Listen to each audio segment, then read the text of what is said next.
Bonjour et bienvenue dans ce nouveau bilan couture. Je suis ravie de vous retrouver à l'atelier pour vous présenter ce que j'ai eu le temps de coudre tout au long du mois de mai. Comme vous pouvez le voir sur ma liste de couture, je pense qu'il a été un peu court car il me manque 4 des pièces que j'avais prévu de confectionner. Cela s'explique notamment par le fait que j'ai eu quelques couacs au niveau des fournisseurs, que ce soit du côté textile ou patron. Il y a des pièces que je n'ai pas encore reçues et donc je n'ai pas pu réaliser ces robes. Néanmoins, je vais essayer de rattraper mon retard ce mois-ci, tout en sachant que j'ai déjà édité ma liste du mois de juin. Donc ça va être un vrai marathon. Je ne pense pas réellement y arriver, on verra si je reçois toutes les matières à temps, mais peut-être qu'à la fin du mois j'aurai une bonne surprise. En tout cas, je vais quand même changer ma façon de fonctionner à l'avenir. Je vais attendre de recevoir tout le tissu, la mercerie et les patrons avant d'éditer mes listes. Ça évitera ce genre de déconvenu et de devoir courir après le temps à chaque fois. Aujourd'hui, j'ai néanmoins quelques pièces à vous présenter, notamment 2 belles robes qui, je pense, devraient vous plaire. Alors, on y va ?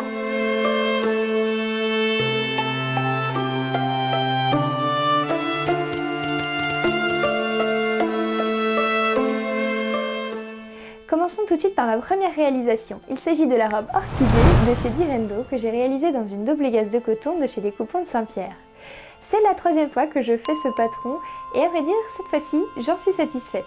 La première fois, je l'avais taillé dans une jolie popeline de coton, mais je l'avais faite en 36 selon mes mesures habituelles. Et en fait, le résultat n'était pas forcément très saillant. J'avais l'impression de porter quelque chose de trop ample pour moi, ça faisait un effet sac à patate qui n'était pas forcément joli. La 2e fois, je l'ai taillé en 34, mais cette fois, c'était trop serré, alors peut-être que j'avais eu un souci à la couture, je sais pas, parce que la différence était quand même flagrante. Et j'étais très serrée au niveau de la poitrine et du bas, donc on avait tendance à voir tout ce qu'il y avait en dessous parce que ça tirait les boutons. Forte de ces expériences, j'ai taillé cette version en 34 et 36, j'ai fait quelque chose de pas du tout conventionnel. J'ai fait le dos en 36 au niveau de la ceinture et le devant en 34. Ça convient parfaitement maintenant à mes mesures et j'ai aussi rajouté une patte de boutonnage, donc en fait c'est juste un rectangle que j'ai plié en deux et j'ai cousu tout au long du bord brut sur ma robe pour pouvoir cacher ce qui peut se trouver en dessous si jamais les boutons venaient à se détendre un peu ou s'il y en a un qui s'ouvrait. Je trouve qu'en double gaze ça convient parfaitement. J'aimerais bien toutefois la tenter avec quelque chose de plus fluide, pourquoi pas une viscose pour voir aussi comment ça retomberait au niveau des épaules. Mais en tout cas cette version j'en suis très contente. Pour les boutons je vais vous faire un close-up. En fait la première fois que je vous l'ai montré sur les réseaux j'avais des boutons argentés également mais beaucoup plus brillants et je trouvais que ça jurait un peu avec le style bohème de la robe. Alors j'ai farfouillé partout dans mes boîtes, j'ai rien trouvé, j'ai fini par en commander. Je ne me souviens plus du site mais j'essaierai de vous le mettre en barre d'infos. Mais en tout cas ils avaient beaucoup de jolis boutons métalliques ornementés. La qualité est plutôt pas mal, franchement j'en suis ravie. Ceux-là sont délicatement ouvragés, je trouve ça très joli. Et ça correspond beaucoup mieux au style du modèle assez naturel. Pour le tissu, j'ai toujours une appréhension quand je couds de la double gaze de coton. C'est quelque chose d'assez ample, qui se détend un peu, ça n'a pas forcément de tenue et c'est vrai qu'à repasser, c'est pas forcément l'idéal. Mais cette fois, je pense qu'avec ce modèle, ça convient parfaitement. En tout cas, je voulais une robe qui soit agréable à porter pour tout l'été et ce genre de matière, ça convient très bien aux grosses chaleurs qu'on peut avoir par ici. Au final, j'aime beaucoup cette robe, je l'ai même emmenée avec moi à Paris quand j'ai rendu visite au Coupon de Saint-Pierre. Je savais qu'il allait faire plus ou moins chaud, alors au final on a eu beaucoup de pluie, mais il faisait quand même très moite et je devais rentrer le soir dans Paris, donc je voulais une robe assez couvrante. Peut-être que les manches longues, voilà, quand il y avait du soleil c'était un peu compliqué, mais en tout cas le soir j'étais ravie d'avoir une robe comme ça, j'ai pas du tout eu froid. Et je ne me suis pas sentie trop dénudée pour traverser la ville, donc c'était parfait. C'est un modèle que je reporterai certainement, je trouve qu'avec des sandales c'est parfait, pourquoi pas avec un foulard dans les cheveux, avec un sac pour aller à la plage quand j'irai en Bretagne en septembre. En tout cas, j'en suis ravie. On passe maintenant à ma 2e réalisation. Alors il y a 2 pièces en un look. Il s'agit du pantalon sauce de Belen Paris et de la chemise Onella de chez Mood Fabric. Alors pour le pantalon, je pense que vous l'avez vu sur mes réseaux, j'en suis ravie. J'ai eu néanmoins un petit souci avec la fermeture, vu que je l'avais trouvée à Emmaüs comme beaucoup des matériaux que j'utilise. Elle a craqué au bout de 3-4 utilisations, donc il faut que je la change, j'ai dû tout démonter et comme vous le savez c'est quand même assez contraignant de changer une fermeture, donc je repousse, mais je vais le faire avant l'automne car c'est un pantalon que je compte bien porter. Je suis tombée amoureuse de ce patron. Je ne connaissais pas forcément la marque Belen Paris, en tout cas j'avais jamais cousu de pièces de chez elle, mais j'en voyais beaucoup passer sur les réseaux et à chaque fois il y a ce petit quelque chose de sensuel, vraiment joli, qui a l'air de tomber à chaque fois assez bien. Et c'est vrai que toutes les versions du pantalon Sousse étaient magnifiques. Ayant eu des déconvenues récemment avec le modèle Burda, eh bien j'avais un peu peur de me lancer. Je n'ai pas fait de toile comme à mon habitude, je suis assez têtue, mais j'avais quelques appréhensions. En plus je coupais dans un joli velours côtelé légèrement stretch, enfin, j'avais vraiment pas envie de l'abîmer ni de le gâcher. Et au final, ça s'est super bien passé. Les explications sont plutôt claires, il faut s'y retrouver un peu dans les schémas et dans les textes qui sont adjoints, mais on est quand même bien guidé. Pour la pose de la braguette, enfin pour la réalisation de la braguette, il y a une vidéo sur le compte de Belen sur Instagram, donc j'ai pu suivre en pas à pas en fait pour monter la fermeture, et tout s'est plutôt bien passé. Le thermocollant que j'ai utilisé au niveau de la ceinture est assez rigide, du coup je me sens bien gainée quand je le mets. Je l'ai porté récemment pour une soirée déguisée, il faisait déjà très chaud et je peux vous dire que eh bien, j'ai eu chaud, sans surprise. Mais c'était très très agréable à porter, de se sentir bien maintenu à la ceinture comme ça. Je trouve qu'il a un look très dramatique, presque théâtral. En tout cas, il est parfaitement adapté, je pense, pour l'automne et pour l'hiver. Donc j'ai vraiment hâte de pouvoir le porter à ce moment-là. Au niveau du tissu, c'est un velours côtelé donc de chez minerva.com. Il existe dans plein de coloris différents, j'ai longuement hésité, mais c'est vrai que j'étais dans ma période prune. C'est pas du tout adapté pour la saison, je vais avoir du mal à l'accommoder avec des tenues que j'ai déjà, donc il va certainement falloir que je couse d'autres chemises pour cet hiver, mais en tout cas il est magnifique. J'espère pouvoir m'en faire d'autres, pourquoi pas dans un velours côtelé noir, je pense que ce serait magnifique, et une version un peu plus légère dans une gabardine. À tester, en tout cas je vois encore énormément de versions passer, et je pense que ça va être mon pantalon favori. Au niveau de la blouse, on est sur le modèle Onella, donc c'est un patron qui est gratuit sur le site de Mood Fabric. Il y a énormément de patrons disponibles sur ce site, donc vous avez juste à télécharger, vous rentrez votre adresse mail, en fait on vous envoie un mail, vous téléchargez et vous n'avez plus qu'à imprimer et à assembler votre patron. Comme la plupart des patrons de chez Mood, ça taille plutôt grand, parfois très mal, donc je vous conseille quand même de faire une toile, ce que je n'ai pas fait cette fois-ci. J'avais ce tissu de chez Minerva aussi qu'il fallait absolument que je couse, et du coup je me suis lancée un peu à l'aveuglette. Au final, ça ne va pas forcément, donc déjà le tissu est très synthétique, c'est un tissage qui ressemble à du lin, et d'ailleurs il est appelé Linen Look sur Minerva. Mais c'est très très synthétique, ça gratte un peu, moi c'est tout ce que je déteste, je suis vraiment sensible des épaules et des bras, donc c'est clairement une blouse que je ne vais pas reporter à moins de mettre un soupul en hiver dessous, là peut-être que ça conviendra. Et sur le patron il y avait un col lavalière qu'on vient nouer en bas, mais avec le tombé du tissu ça fait un énorme nœud, donc là moi j'ai fait une version amovible, j'ai fini par couper et faire des rentrées pour finir proprement mon col, mais c'est vrai que sur le modèle de base on se retrouve avec un gros nœud très volumineux ici qui retombe sur le bas, c'est pas forcément joli, ça a tendance à pencher la silhouette sur le devant quand on regarde de profil, donc ce n'est pas ce que je préfère. Du coup c'est une chemise que je vais pas forcément reporter, on verra cet hiver si j'arrive à la mettre avec un soupul, sinon je la revendrai, mais je trouvais le look assez sympa, assez étonnant, c'est pas forcément ce que je porterais au quotidien, mais pourquoi pas tester dans d'autres coloris, des choses un peu plus neutres, pourquoi pas du blanc, du crème et en tout cas dans du coton. Pour ma confection suivante, je suis partie sur un modèle qu'on voit pas mal ces temps-ci sur les réseaux, il s'agit de la robe Sinclair de chez Couture Générale. Alors Couture Générale, c'est la marque de patron de Ma Petite Mercerie. C'est la 3e fois, je crois, que je couds un de leurs projets. Je suis un peu mitigée, mais je reviendrai là-dessus par la suite. J'ai réalisé cette version dans un voile de coton en broderie anglaise de chez Ma Petite Mercerie également, qui a de jolis bords festonnés. Alors malheureusement, je n'ai pas pu les utiliser comme je voulais parce que cette robe demande énormément de tissu. Donc là, je crois que j'ai utilisé 4 mètres, voire 4 mètres 10 de tissu. Et en fait, même avec autant de métrage, je n'ai pas pu disposer mes pièces comme je voulais car le patron est immense. Donc je n'ai pas pu utiliser toute une bande de bords festonnés comme je voulais sur le bas. J'ai essayé de les remettre un peu sur les manches, mais ça ne se voit pas beaucoup, donc je suis un peu déçue de ce côté-là.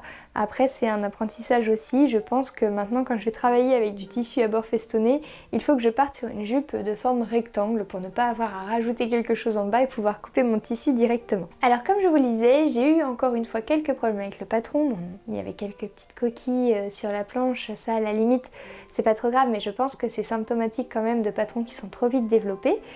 Mais c'est surtout au niveau de l'encolure qu'il y a eu des soucis. Alors vous étiez nombreuses à m'avoir fait des retours dans ce sens en me disant méfie-toi parce que ça a tendance à beaucoup bâiller. Et effectivement, alors j'avais cousu un fil de renfort pour essayer de maintenir quand même mon encolure parce que je savais que mon col étant taillé dans le biais ça allait se détendre. Mais malgré ça, l'encolure est trop longue, donc dès que je me penche, on a tendance à eh bien, tout voir, ce qui n'est pas forcément très joli.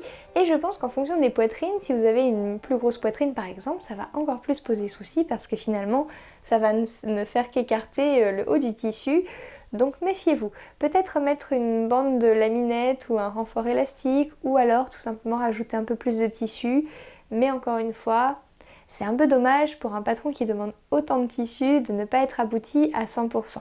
Donc moi ce que j'ai fait, j'ai essayé d'abord de poser un bouton pression, bon ça allait pas, ça tirait le tissu, c'était pas forcément très joli. Donc mon astuce quand ça ne va pas, mais c'est l'épingle à nourrice en fait. Du coup j'ai posé une épingle et à chaque fois que j'enfile la robe, et bien je ferme cette épingle sur un bord du tissu, comme ça c'est bien maintenu et je peux plaquer en fonction des sous-vêtements que je porte, s'il y a besoin de plaquer un peu plus ou un peu moins, j'ajuste à ce moment-là. Au niveau de la forme générale, ce n'est pas un modèle pour lequel j'ai eu un coup de cœur. Alors déjà j'avais quelques problèmes avec les manches ballons qui font quand même une stature très années 80. On se retrouve avec une énorme carrure, presque un peu fifi princesse. Et ce n'est pas ce que je préfère. Après, Happy as a Bee et le dressing de Cindy, qui sont mes voisines dijonnaises, l'ont réalisé avec des manches. Et vu qu'on doit faire des photos ensemble, je m'étais dit que je proposerais aussi une version avec manches pour avoir des déclinaisons dans différents tissus d'exactement la même robe. Donc j'ai fait cette version, mais je la trouve beaucoup plus jolie sans manches. Vous pouvez aller voir sur Instagram, il y a quelques modèles qui sont sortis et je trouve que la silhouette est plutôt harmonieuse en fait sans manches. Au niveau du bas de la robe, on se retrouve avec un pan croisé avec énormément de tissu caché par l'autre pan. Parce qu'on est sur une forme de pli creux, donc on vient replier le tissu pour la taille pour resserrer et du coup sur le bas on est déjà sur une forme évasée mais avec les plis creux ça rajoute encore plus de tissu. Au final c'est pas mal, c'est un bon système et je trouve ça plutôt joli, mais quand il y a la moitié du tissu, je pense que là on est carrément sur 1,20 m de cachet par le pan de devant, je trouve ça dommage en fait d'avoir utilisé autant de matière pour venir superposer un autre pan par-dessus qui n'est pas forcément judicieux, surtout que du coup on se retrouve avec beaucoup plus de volume sur le devant et un peu moins sur le derrière, donc ça déséquilibre un peu la silhouette. Ce n'est pas ce que je préfère. Du coup, j'en ai discuté avec Maureen Passion Couture, que vous pourrez retrouver sur Instagram, quand elle est venue à la maison, et elle m'a dit qu'elle ferait sûrement une version, mais avec des fronces en fait à la taille pour répartir un peu plus le tissu, donc peut-être en utiliser moins aussi vu qu'il n'y aura pas les plis creux, et je trouve que c'est une bonne idée, ça conviendra tout à fait à ce genre de modèle. L'ensemble suivant est lui aussi composé de 2 pièces cousues main. On retrouve le hack de la robe croisette de chez Lot of Thing et une chemise que j'ai trouvée sur Pinterest, donc c'est un patron gratuit. J'ai totalement oublié le nom et le site, je crois que tout était en suédois, donc je vous remettrai tout ça en barre d'infos également. Concentrons-nous d'abord sur la jupe. Je l'ai réalisée avec le patron de la robe croisette comme je vous le disais, et ce hack est vraiment tout simple à faire car il vous suffit juste de coudre le bas, car le haut et le bas de la robe sont désolidarisés, et vous rajoutez ensuite une parmenture, donc vous coupez exactement les mêmes pièces mais sur 10 cm seulement que le haut de la jupe, que vous venez coudre endroit contre endroit, et quand vous retournez, cela vous fait votre propreté au niveau du haut. Il ne vous restera ensuite qu'à poser une fermeture sur le côté et votre jupe est terminée. C'est un modèle qui est vraiment très joli et je pense que ce sera la pièce que je mettrai le plus de mon dressing car c'est vraiment un basique. On se retrouve avec une jolie jupe qui a un beau tombé. Quand on tourne, ça fait vraiment une très jolie forme de fleurs. Et le haut est très gainant. Là, en plus, c'est un tissu assez épais dont je vous reparlerai, qui vient centrer la taille en fait d'une très jolie manière. Qu'on ait la taille marquée ou non, avec le volume qu'il y a sur le bas, ça fait forcément une silhouette en sablier et je trouve ça très rétro, vraiment très joli, donc c'est un patron que je vous conseille. Je crois que j'ai encore un code promo actif, si c'est le cas je vous le mettrai en barre d'infos, peut-être qu'il va rester quelques semaines seulement, mais en tout cas c'est un patron qui est abordable et pour faire une jolie jupe, là vous vous retrouvez avec 2 pièces, donc soit le modèle robe, soit le modèle jupe, ça vaut carrément le coup. Pour le tissu, j'ai utilisé une double crêpe de chez Toretto Tessuti et vraiment, encore une fois, comme tous les produits qui viennent de chez eux, on est sur une super qualité, on sent vraiment la différence. Donc le double crêpe, c'est assez lourd, ce qui participe grandement au tombé de la jupe, parce que c'est vrai qu'avec un tissu plus fluide, on n'aurait pas du tout le même rendu. Alors c'est une version un peu plus hivernale parce que ça reste assez chaud, mais au final je pense que je vais quand même réussir à la porter au printemps, surtout vu le temps qu'on a en ce moment, avec des chemises à manches courtes comme celle que j'ai faite juste au-dessus. Je pense que ce modèle de jupe est tout à fait abordable même pour des débutants, alors il faut déjà savoir un peu coudre à la machine et poser un zip, mais ça s'apprend très bien avec des vidéos sur YouTube. Et ensuite il y a juste des coutures sur le côté, la pose de la parmenture, mais ça c'est vraiment très simple une fois qu'on a compris comment faire, et un ourlet sur le bas. Donc c'est une jupe qui est tout à fait abordable. Vous pouvez tout à fait rajouter des poches sur les côtés si vous en avez besoin. Sur ce modèle, moi j'en ai pas fait, mais sur les futures versions, je pense que j'en ferai.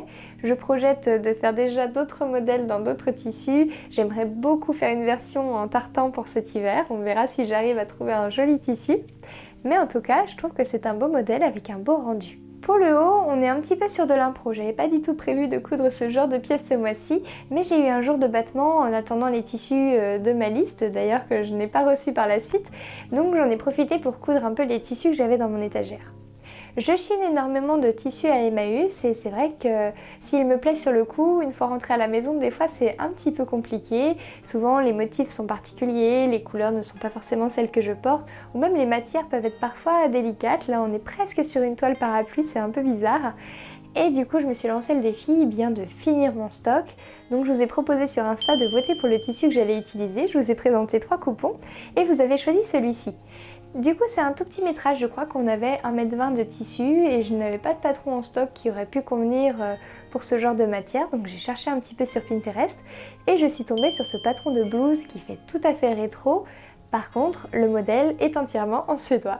Comme beaucoup de patrons gratuits sur internet, il y a soit une langue un peu particulière, soit des mesures qui ne vont pas, parfois les deux. Donc là, effectivement, c'était un peu dur à traduire. Les traducteurs, quand ce n'est pas de l'anglais, bien ça devient tout de suite compliqué. Donc j'ai fait un petit peu à ma sauce. Au final ça va, mais pour la prochaine version, parce que je compte en refaire, j'ai beaucoup aimé la forme, eh bien je vais changer quelques finitions. Pourquoi pas poser du biais au niveau des manches ou entièrement doubler la blouse. Enfin, voilà, je vais réfléchir à tout ça pour avoir un modèle mieux fini, parce que là c'est quand même un peu du bidouillage. Même si j'aime beaucoup le rendu, à porter ce n'est pas forcément le plus agréable. J'aime bien mettre des vêtements qui sont parfaitement finis pour ne pas me dire à chaque fois « Ah tiens, j'aurais dû faire ça comme ça et pas comme ça ». Donc c'est un modèle que je vais refaire. Je vous mettrai le lien pareil en barre d'infos pour que vous puissiez le retrouver. Par contre, vous êtes prévenus, armez-vous d'un dictionnaire français-suédois.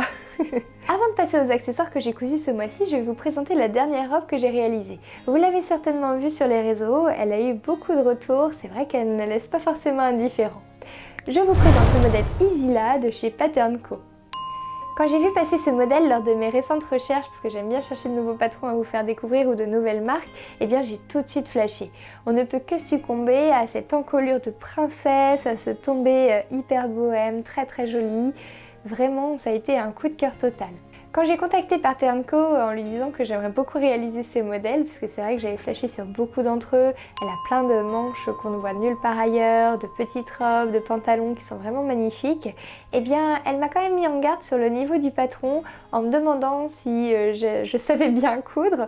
Alors bon, je ne suis pas forcément sûre de moi au niveau de la technique de couture, donc je lui ai dit que j'avais déjà fait un manteau. Pour moi c'est la pièce, un manteau et un pantalon, c'est les pièces qui me semblent assez compliquées.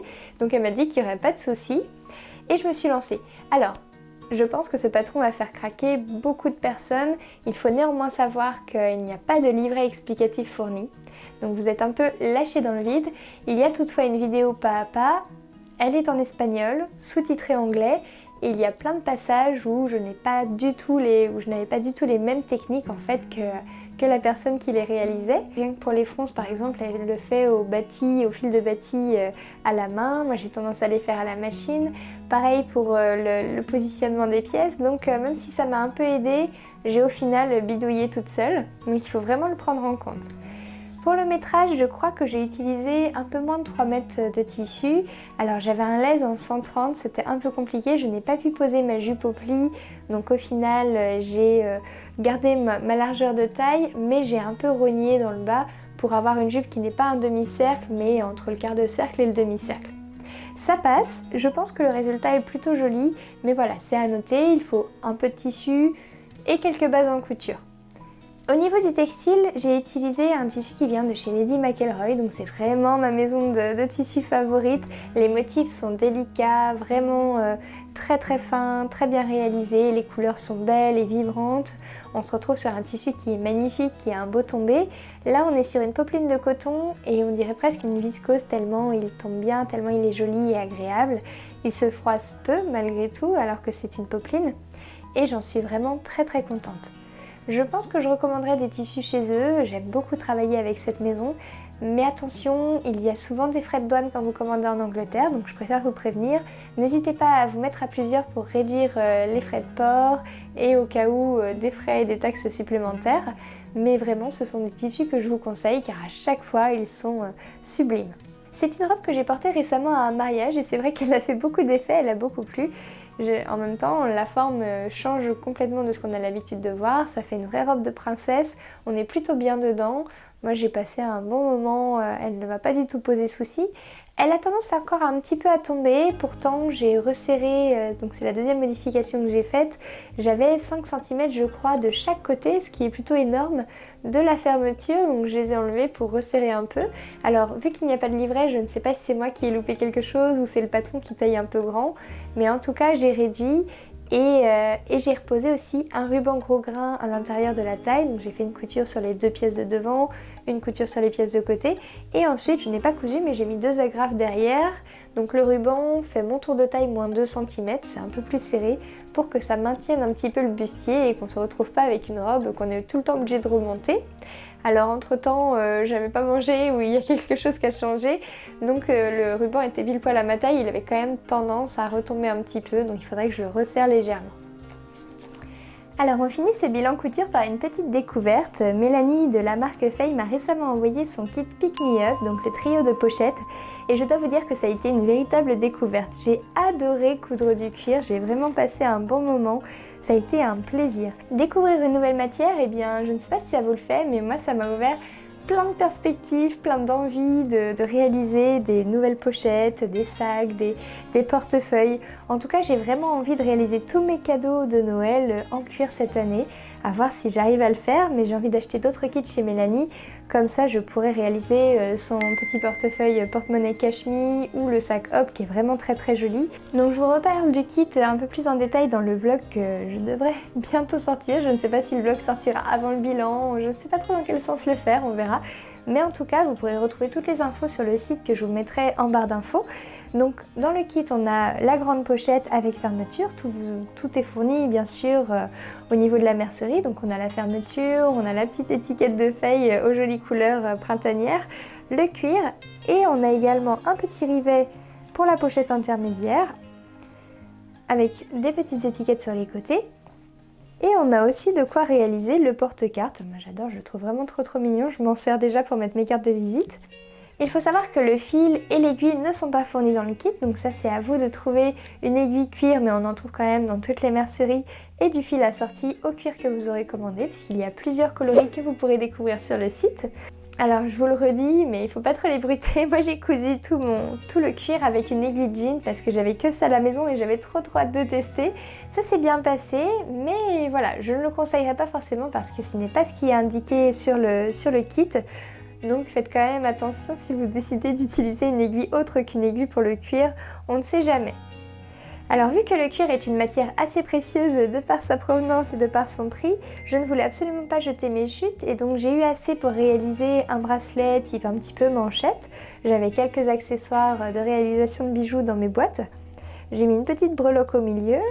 J'ai aussi fait 2 paires de boucles d'oreilles, donc celle-ci n'a pas encore de fermoir mais elle est toute simple en forme de fleur de lotus. C'est vraiment très simple à réaliser, il vous suffit juste de découper des ovales avec les bouts pointus, de faire un petit trou en haut, de les coller et après voilà, vous avez votre paire de boucles d'oreilles, je pense que ça sera très joli. J'en ai réalisé une deuxième j'en ai une qui est ici et l'autre doit être à côté. Donc pareil, sur le même principe avec des ovales, quelques petites breloques en plus et ça fait vraiment un très joli rendu. Je trouve que ça va bien avec le kaki en plus. Et ça c'est vraiment des petites choses faciles à faire. Du coup il me restait 3 forêts en chute de cuir, je suis vraiment contente d'avoir tout utilisé. Et avec un kit en fait on peut faire pas mal de choses. J'ai aussi fait 3 porte-clés pour la maison. Donc vraiment tout simple, là ce sont juste des petites lanières que j'ai découpées en drapeau, assemblées avec un petit rivet, une deuxième, j'avais plein de petites breloques qui traînaient donc j'en ai profité. Et là j'ai réalisé un gland, donc comme sur la pochette, c'est expliqué dans le kit en fait, vous avez toute la marche à suivre pour savoir comment faire. Et je trouve que le résultat est vraiment sympa. Ce sera pour mes clés d'atelier, même s'il n'y a pas de porte, je vais trouver des clés qui iront dans l'atelier. Et voilà, ce bilan couture est maintenant terminé. Bon, il y avait peu de pièces, donc j'espère que le mois prochain j'aurai plus de choses à vous présenter. En tout cas, vous pouvez retrouver plus de contenu sur Instagram, donc je poste pas mal de photos, quelques montages, des fiches couture aussi de plus en plus pour que vous puissiez vous y retrouver entre les différents patrons que je présente et pouvoir les sauvegarder. Je suis aussi un peu sur Pinterest, donc je vous mettrai le lien, mais je ne poste pas grand chose, c'est vraiment toutes mes idées que je classe là-bas. Je vous invite aussi à vous abonner à ma chaîne YouTube, comme ça vous ne louperez aucun contenu. Je ne suis pas forcément régulière sur les vidéos, j'essaye d'en poster quand même minimum 2 par mois, mais vu que c'est assez irrégulier, n'hésitez pas à vous abonner, comme ça vous aurez une notification, donc pour ça il faut activer la cloche. Et surtout, je vous invite à commenter parce que j'adore lire vos messages. J'essaye de répondre à tout le monde, mais c'est vrai qu'entre tous les réseaux, je suis un peu perdue, des fois j'en lis et je réponds pas tout de suite et après j'arrive plus à les retrouver. Donc vraiment merci. Merci mille fois pour ceux à qui je n'ai pas répondu de m'avoir écrit, ça me fait toujours plaisir de vous lire, d'échanger avec vous, ça me donne de nouvelles idées. Là je commence doucement à préparer une vidéo sur les chapeaux rétro parce que c'est quelque chose que vous m'avez demandé. Donc n'hésitez pas à me soumettre vos idées, ça me donne parfois des étincelles pour aller dans une direction. J'en profite également pour vous parler rapidement d'un défi que je lance avec Maureen Passion Couture, normalement mi-juin, on va voir peut-être vers le 20, le temps qu'on s'organise, sur les coupons abandonnés. Donc comme la chemise que j'ai cousue en espèce de toile parapluie, eh bien nous vous invitons à choisir un coupon que vous avez délaissé sur votre étagère et qui attend patiemment d'être cousu, d'en faire quelque chose, de poster votre réalisation sur les réseaux avec le hashtag je couds mon coupon abandonné. Et du coup, après, nous on fera une sélection de nos coups de cœur et il y aura, je crois, 3 gagnants. C'est encore à définir, mais normalement on devrait partir là-dessus avec de très beaux prix. Donc n'hésitez pas à me suivre sur les réseaux pour découvrir tout ça et ne louper aucune actualité. J'en profite pour vous souhaiter une très belle semaine. J'espère que vous aurez le temps de penser à vous et de créer un petit peu, de profiter du soleil pour faire une bonne cure de vitamine D. Et je vous dis à tout bientôt!